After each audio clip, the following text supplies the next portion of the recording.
नमस्कार, आप live cities देख रहे हैं। आपके साथ मैं हूं वसीम खान और आप लाइव सिटीज का खास कार्यक्रम देख रहे हैं मुद्दे की बात। देखिए, चिराग पासवान और जीतन राम मांझी आमने सामने।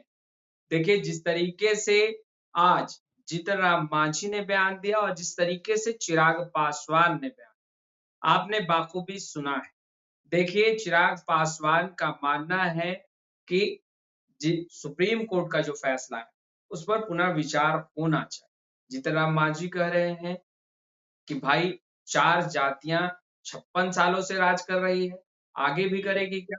ऐसा थोड़ी होता है। हमारे साथ बीजेपी की कद्दावर नेत्री, प्रदेश प्रवक्ता प्रीति शेखर जी, इनसे जान लेते हैं क्योंकि एनडीए की सरकार बिहार के साथ-साथ केंद्र में भी और 2 दिग्गज नेता जीतन राम मांझी और चिराग पासवान आमने-सामने हैं। प्रीति शेखर जी, कैसे देखती हैं चिराग पासवान और जीतन राम मांझी के बयानों को? देखिए प्रिंस जी, जब उनके दोनों नेताओं के बयान के क्या मायने हैं, उससे पहले हमको यह जानना जरूरी है कि 1 अगस्त को जो माननीय उच्च न्यायालय का जो आदेश आया था SC/ST के क्रीमी लेयर को लेकर, उसके बारे में हम जानकारी हम लोग साझा करें। तो सबसे पहले मैं बता दूं कि जो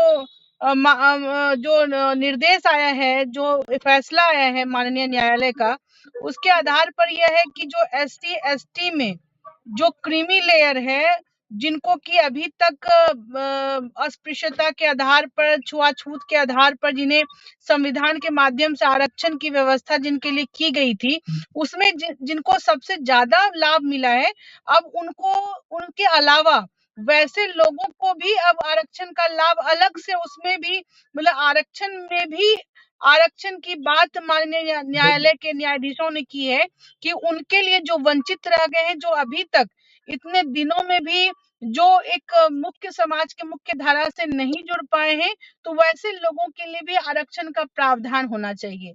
और देखिए, यह विषय आज का नया नहीं है, यह पहले भी जब वीपी सिंह की सरकार ने जब 27% ओबीसी आरक्षण का प्रावधान किया था, तो उस समय भी एक बहुत बड़ी कवायद चली थी।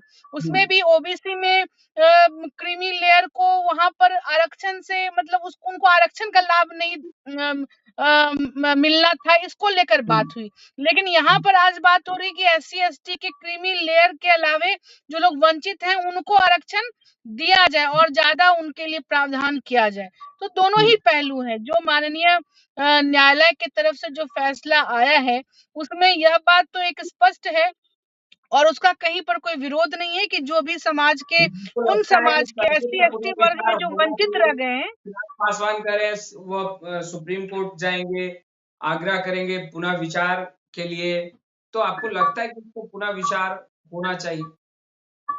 देखिए, मुझे क्या लगता है, मैंने कहा कि अभी जो प्रावधान किया गया है, ये जो बातें कही गई हैं SC/ST के आरक्षण को लेकर, क्रीमी लेयर को लेकर, उसके बारे में स्पष्ट है कि जो सबको अधिकार मिलना चाहिए। दूसरी तरफ जहां तक बात है चिराग पासवान जी को लेकर, जैसा कि आपने पूछा कि यह सही है या नहीं है, तो यह सबको विशेषाधिकार होता है, अपना व्यक्तिगत अधिकार होता है कि वो किसी भी मामले को लेकर अपना वो उसके सहमत भी हो सकते हैं, उससे असहमत भी हो सकते हैं। लेकिन संविधान के प्रारूप के तहत जिनको जो मिलना चाहिए, उसके लिए जो आदेश आया है, उस पर बात होगी। अब उनको मिलना चाहिए। और सबसे बड़ी बात है कि ये राज्यों को दिया गया है।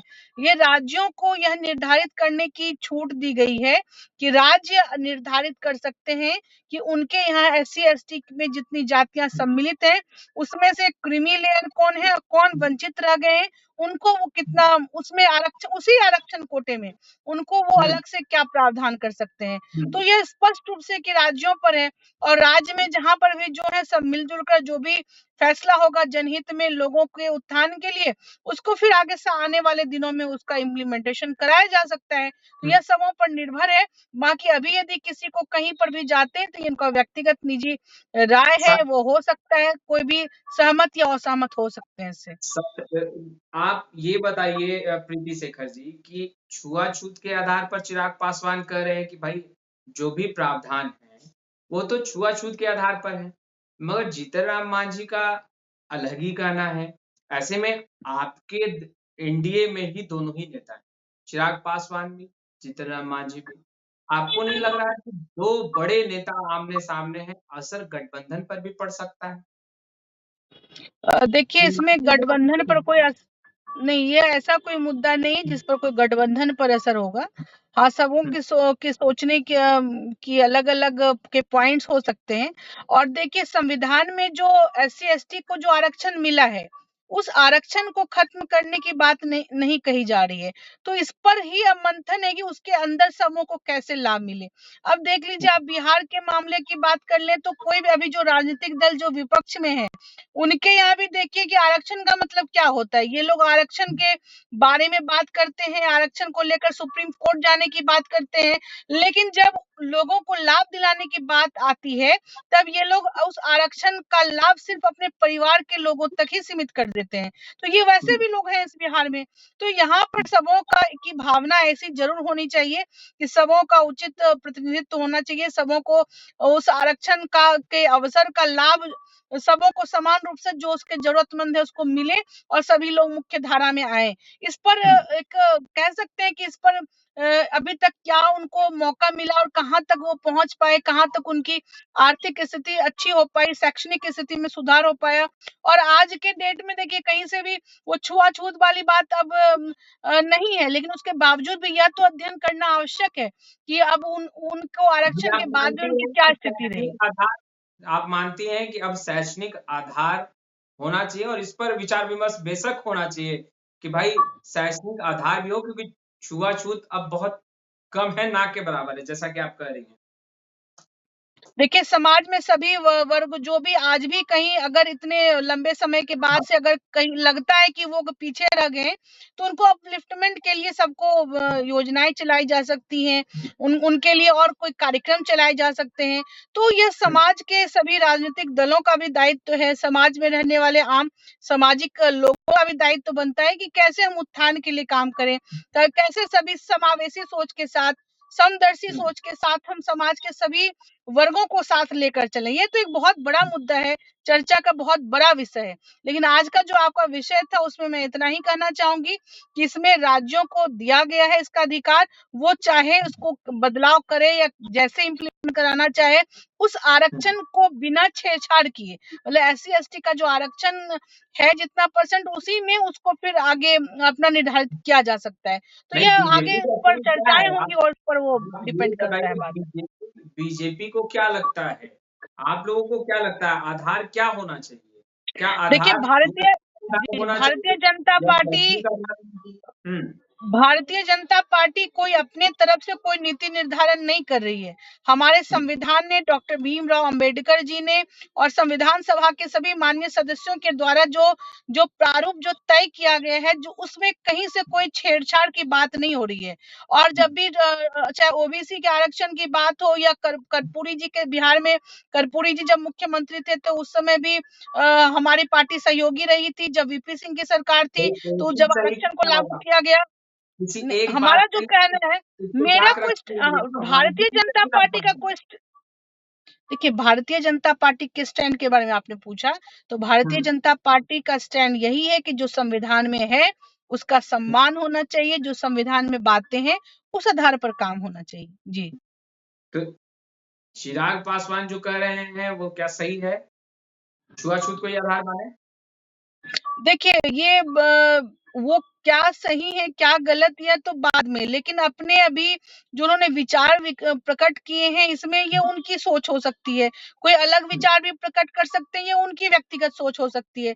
लेकिन अभी हुँ, तो फिलहाल जो निर्णय आया है वो यही आया है कि उसमें राज्यों को यह अधिकार दिया गया है कि एससी एसटी के आरक्षण में वो क्रीमी लेयर को देखकर बाकी जो वंचित हैं उनको वो उसमें से क्या कुछ और विशेष उनको आरक्षण का लाभ वो दे सकती है।